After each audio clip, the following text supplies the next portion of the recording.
I'm Jim Czek. You're watching Now Media. With me, Jeff Evely, kind of famous all across Canada now, out there in Sydney, Nova Scotia. You did that video. Was it a TikTok or an X video you did? Yeah, I uploaded it to X and Facebook, and somebody cross-posted it to Instagram. And yeah, I think I put it on TikTok too. I'm not real big on the TikTok thing, but I'm mostly an X guy. Yeah. So I watched you, and you said, like, I can walk here. That's forest. And you turned the camera and said, "There's forest, same forest, though, right? And you can't walk over there." Which is just a Yeah. path, a paved path. And then they actually came out. Did you let them know you were going out there? And they gave you a $28,000 fine, 28,772.50 actually, to be precise. Yeah, that's right. They absolutely knew that I was going out there because I called ahead of time and I spoke to the supervisor and I explained my situation where the court had already told me that they would not hear my case against these bans on charter grounds. I could not stand on my rights in a Canadian courtroom. There had to be money involved. And they said that they would not award standing, but they would have had I been fined the first time they imposed these bans in 2023. So this actually goes all the way back to that. And when they brought the bans in this time, I mean, I knew what I had to do right away. So I called ahead. I made an appointment to get fined. He told me to come in like while the guys were just coming on shift. So I came in at a specific time while they were coming on shift. Well, I think everybody's heard the recording by now.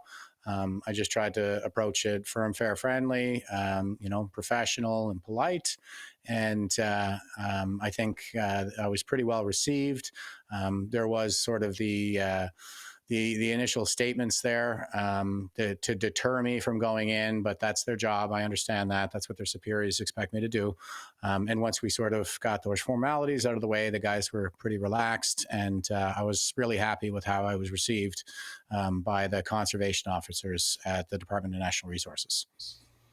So what did you get from them when they wrote that fine, though? $25,000 plus they tacked on some victim services fees and taxes? Apparently that's the law. So I get taxed on the fine. I pay the court fees on the fine. They add that on there too. And there's a victim fee as well. And, you can kind of hear me saying in the video, like a victim fee. Oh, okay. And it's absurd because I spent all of 90 seconds in the woods under the supervision of 3 conservation officers.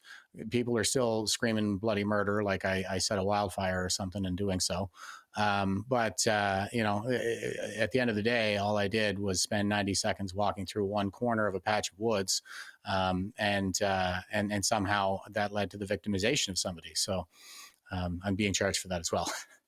And I did speak with John Carpe just recently from the Justice Center for Constitutional Freedoms, and I understand some of the lawyers are helping you with your case as well.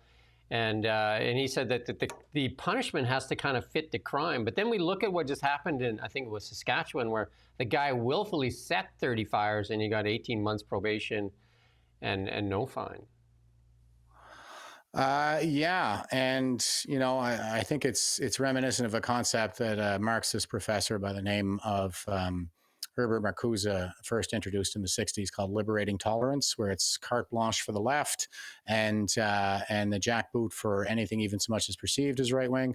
And we saw the same issue out here in Nova Scotia with the 2023 wildfires, because the guy who set the largest of those wildfires, which was the Barrington fire, they charged him with starting a fire on private land without permission, failing to take steps to prevent that fire from spreading, and leaving that fire unattended. That sure sounds like arson to me, but if he's a left-wing climate zealot eco-terrorist, then it's not. So yeah, I mean, if Tim Houston, if the real goal here were to prevent wildfires, then you think what Tim Houston would do is he would prosecute left-wing climate zealot eco-terrorists to the full extent of the law and just leave the rest of us alone. And there's I think Scott Reed from CTV went off on you and things, and he used the F-bomb quite a bit, and called you selfish and why you don't, like you're endangering the community and you're doing all these things, and you actually have served this nation as well. 20 years, yeah. I served from 2001 to 2021. all wartime military service. I mean, they pulled us out of Afghanistan in 2014, sent us right back into Iraq for the campaign to destroy the so-called Islamic State in 2015. I participated in both of those campaigns, by the way, Afghanistan and Iraq. I spent 4 years out of country working in the United States with NORAD.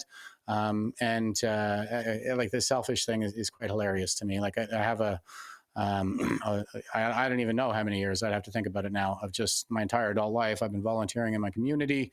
The taxpayer got good value on the dollar for my service. I finished out my career as a master warrant officer, second highest rank in the NCO Corps. Got there 16 years in, which is about half as long as it takes everybody else. So,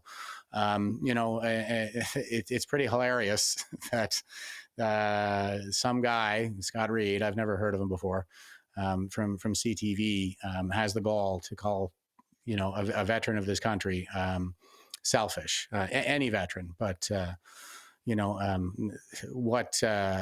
just not how I've lived my life. It's absurd. So I guess the question to many Canadians, the ones that are just looking for answers, is I guess, why did you do it? And what's the point you're trying to make?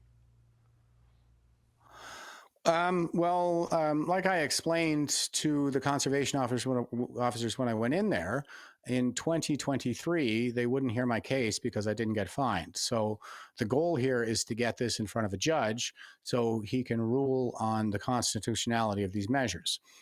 In my assessment, and in basically every civil liberties organization's in Canada's assessment, they will not hold up under the scrutiny of the Oakes test required by our Constitution. So these measures, when the government wants to interfere with my liberty, like, they need a good reason. So the measures put in place need to be logically connected to the goal. Banning my sneakers from the woods is not logically connected to the goal of preventing wildfires, because my sneakers are not a source of ignition. They're not a fire hazard. And also, the measures need to be proportional. They need to be minimally impairing on my liberties. These are not minimally impairing. They're maximally impairing.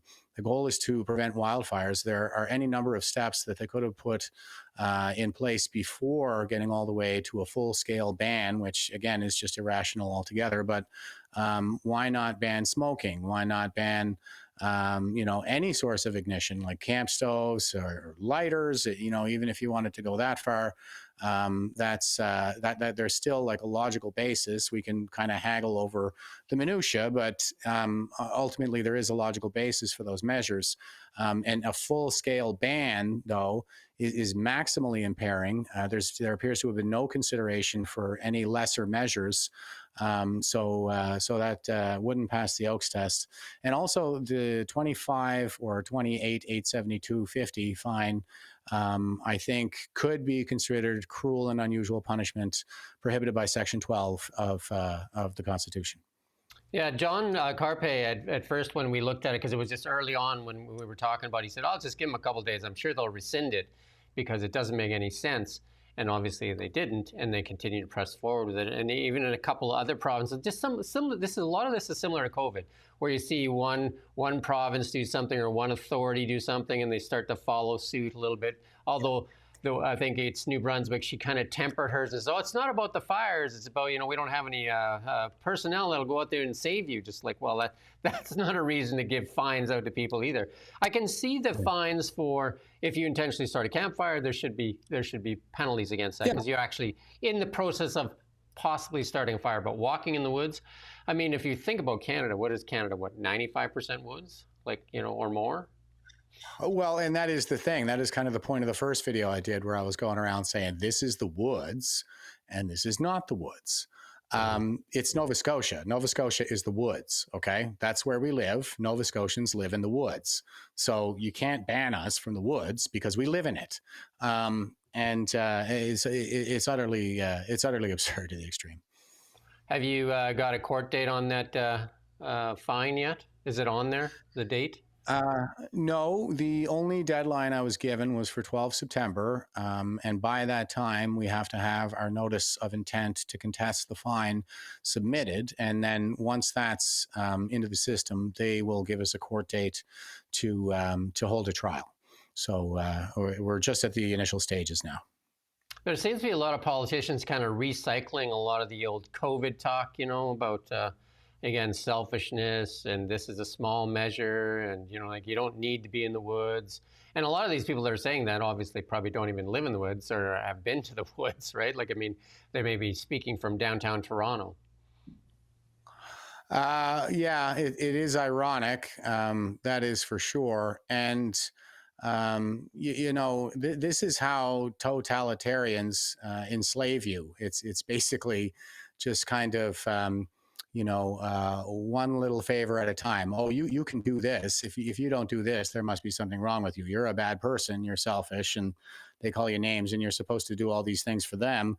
But ultimately, like what they're doing is they're trying to saddle us with hardship for a certain period of time, which I think is essentially labor. So they are extracting our labor without recompense, and that's slavery. Yeah. And you've been interviewed by many outlets already now. Yeah, quite a few. I've been at it for days now. Since Friday night, it was Ezra Levant with Rebel News got the scoop, and I was on his show Friday night, and it's been nonstop ever since. And then I guess the question is, what do you hope to get out of this? So I mean, there is nothing in this for me. There's no chance that I will ever personally benefit from doing this. It's all risk and hardship from my end. But what I would like to see as an outcome, of course, would be to have the fine dismissed. These measures declared unconstitutional. They are standing on Section 25(1) of the Nova Scotia Forests Act that says that the minister can ban anyone from any part of the woods at any time that he feels like it. And I remember arguing in 23 when the Crown was saying, like, see, he has the authority. I was like, I'm pretty sure they meant within the confines of the Constitution. But that didn't seem to be what the Crown was arguing. So that's that's peculiar. We maybe got to, send a message here. So I think that I would like to see a potential of these proceedings could be that the Forests Act would be declared ultra vires, and in the event that it is, I would like to see the legislature write into there, some clear measures that will be adopted to give us some regularity, some predictability. That is one of the key features of a dictatorship, is that nobody can ever really know if they're following the rules correctly or not. Nobody can be able to relax. So I think that we need some consistency here, and we should write these measures right into the law, for example, because they're using the weather fire index when they're making these determinations. And of course, the weather fire index is different across all different areas of the province. And so, it really could be as easy as writing into the law, when the weather fire index crosses this threshold, these are the measures that we put in place, so that it's not left to the emotional whims of a politician or a bureaucrat. And that is what I hear everybody saying is they're saying, we feel that these measures are necessary, and it's like, well, are they or are they not? Like, there's a reason anybody can feel a thing. You're being paid to do a job, so apply some tradecraft here and give us a definitive answer. But so I think that we need to be able to expect better of our politicians and bureaucrats, and rights need to be asserted. So I think that hopefully we could see some good reforms come out of this in the end. Because when we see laws passed by legislatures, it's the fines usually kind of like more fitting. Like we're saying, like $1,000 for stealing a car and stuff like this, and all of a sudden, they just come up with these numbers, and they did it in COVID as well. They came up with these large numbers, and a lot of them got thrown out when they got to court, and then because they're just ridiculous amounts. Do you think some of these amounts are just there to kind of like scare people, and so they don't do it? Because like I doubt if, like even John Carpay said, like he said, like like the fine has to kind of fit the crime, right? Like it can't be just something like outlandish. And do you think they're just throwing this number out just to kind of influence people not to do anything? Yeah, they sure seem to like pushing people around with all this fear and hatred. That it's all very reminiscent of the COVID era. Everybody's been pointing that out and drawing the parallels, of course. Even their side, even the professor of law at Dalhousie said that on Globalist News when they did a report on me. Yeah, so it's all fear, fear, fear to the nth degree. They're screaming about climate change and dry conditions, and like we wouldn't even know about this if it weren't on the news. So now they get everybody scared out of their wits. They have me, the willing scapegoat. That I'm now the guy who stole summer from Nova Scotians, um, and I think that the fine being put in place is purely an intimidation tactic. The best way to deal with that is to just go right through it, I guess. We did see the same thing with the Freedom Convoy as well with the truckers when that bakery donated $250 to the GoFundMe and they froze her bank account, which basically, if you run a business, you can't operate, right? They basically shut down her business. And then the media played her out there as the example, no different than the old King days where they would take, somebody's head, put it on a stick out in the front gate there. Kind of like what they're doing to you, right? They put your head out on a stick there, and then the media does the parade about you, and then that should shut up anybody else that's thinking about, starting a freedom convoy where everybody marches into the woods and say, well, take out all of us then. Yeah, and people have been kind of asking about protests and stuff. Hey, am I going to organize a protest? And I was like, I got enough on my plate. But if anybody wanted to organize, a protest or something, then I would be happy to put my support behind it. The thing is too, though, they're not listening. Like protests are not working because they don't care how much we protest. I think we need to do something that has some teeth and drag these people into court. So I went out as an individual, not as a group. Stood on my individual rights, and I'm going to court, as an individual, and they're going to have to answer.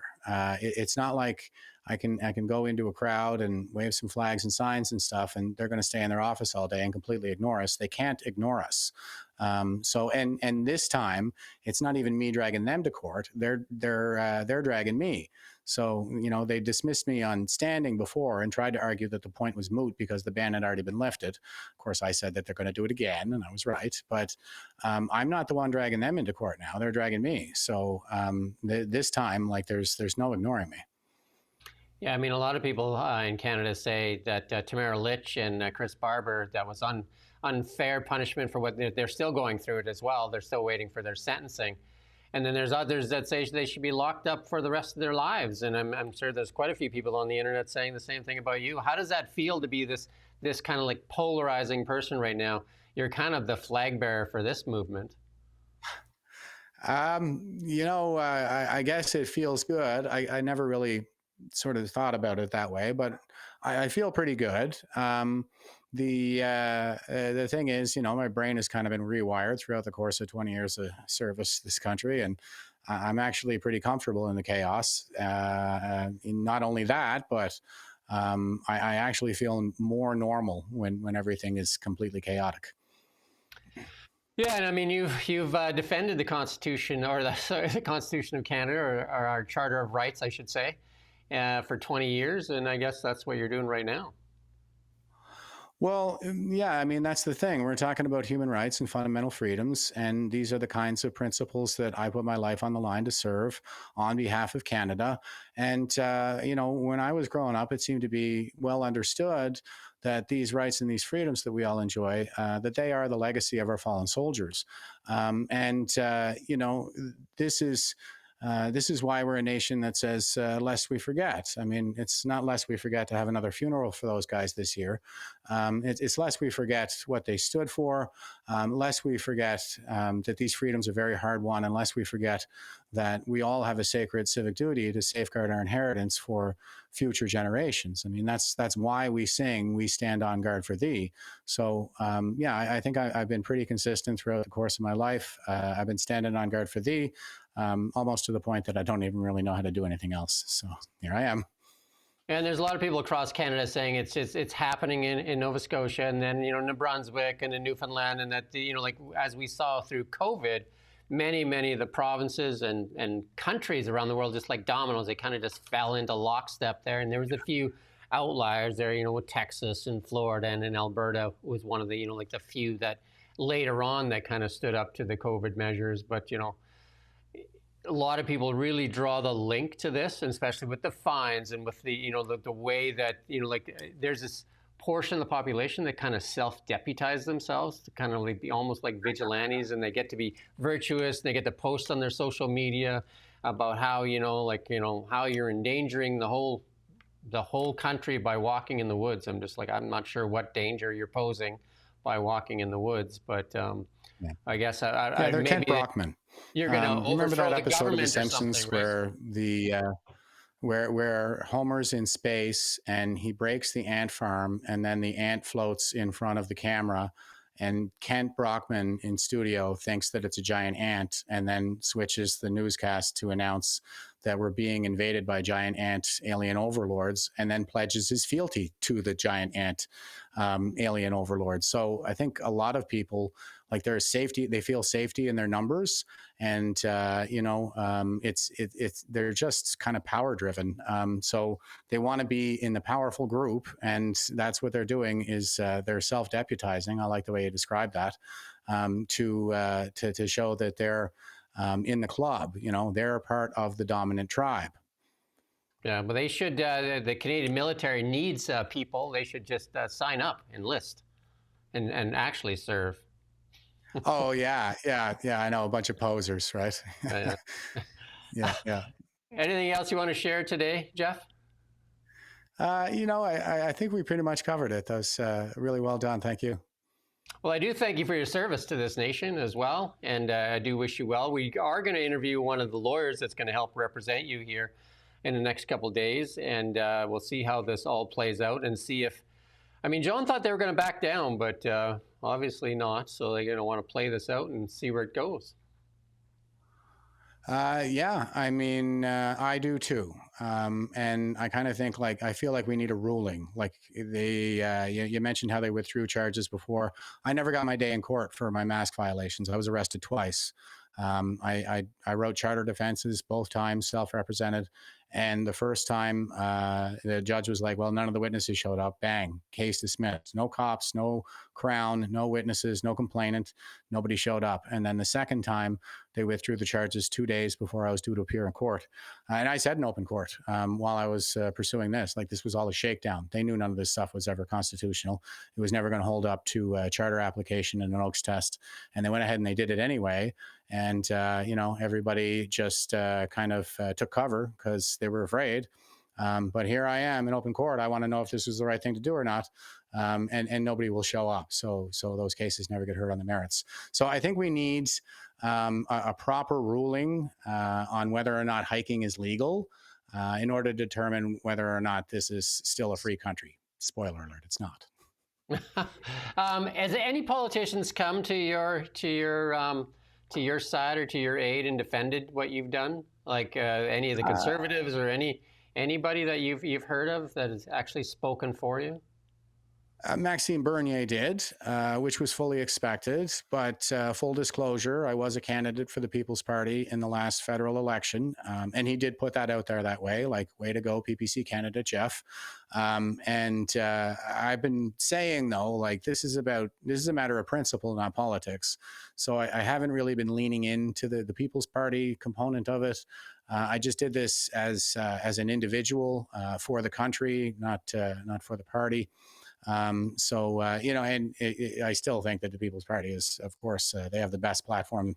That's the best thing I've ever seen in Canadian politics, and that's why I'm part of the party. It's really my principles that drive me to be a part of the party, not the party that's driving me to stand on principles. So this one, I'm trying to keep it nice and clean and make it very clear that this is all about principle. It's not politics. You'd already retired from the military, I take it, before COVID showed up. You weren't active at that point. Actually, I was. I was medically released in September of 2021, about 3 weeks before they announced the vaccine mandate for the Canadian Armed Forces. And that was, unfortunately, the tip of the spear on the vaccine tyranny. Yeah, and then we did see in the United States that all the personnel, military personnel, were reinstated with full pay, and nothing like that here in Canada yet, though, that I've seen.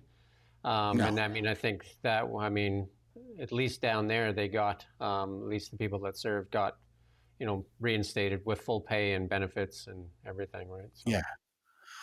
Yeah, I like I said, I served down there for 4 years working with NORAD, and holy smokes, it was pretty overwhelming just how much appreciation they really show for their veterans in the United States. I found it to be a completely different climate. I actually felt like more welcome in the United States as a Canadian veteran than I do in Canada.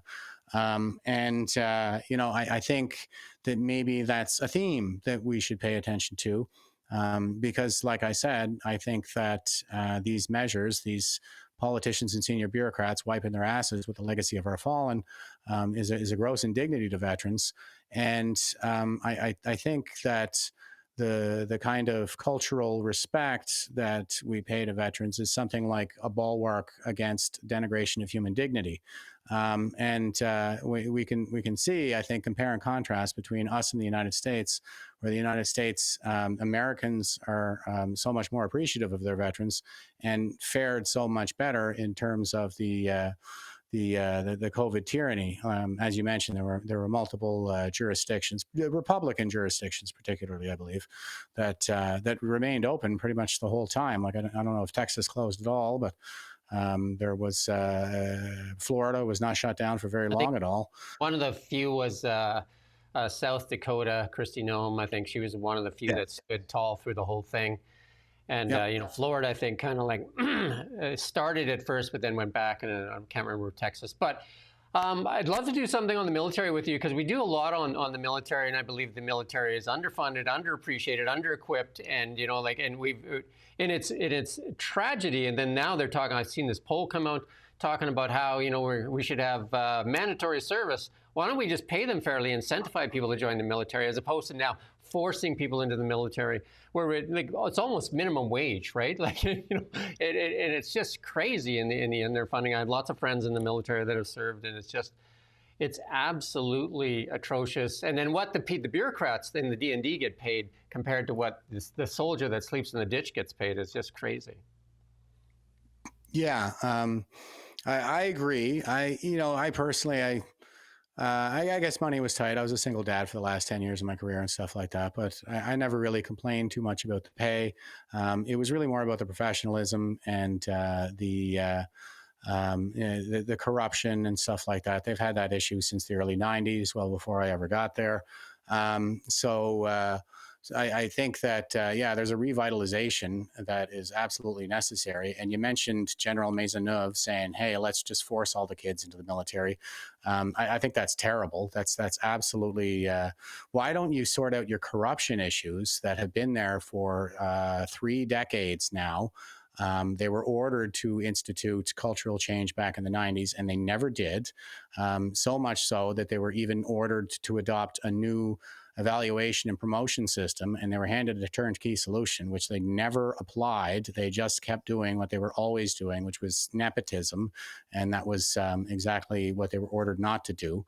And so they still have those issues, and they've only metastasized throughout the course of my 20-year career. I mean, I saw them go and woke before 2015, but I think that was when it was really sort of formalized in the form of Operation Honor.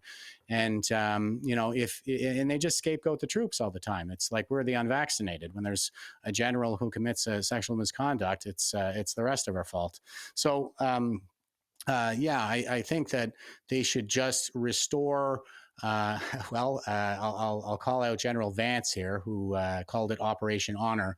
If you want to restore honor to the military, you got to get rid of guys like General Vance and actually institute an effective cultural change so that people will want to join and want to serve. They're driving all the true loving patriots away, and bringing in left wingers. Basically, is the plan. It appears to be, and they're pushing a bunch of Marxist doctrine while they're at it. So. Yeah, I mean, I don't think that the military is out of the woods yet, and it doesn't have, I don't think, as much to do with funding and equipment as it does with professional culture, because they lost the support of the public in the wake of the Somalia affair, and that had everything to do with their culture. We've had funding issues ever since, so I think go to the root issue and bring back a professional military culture.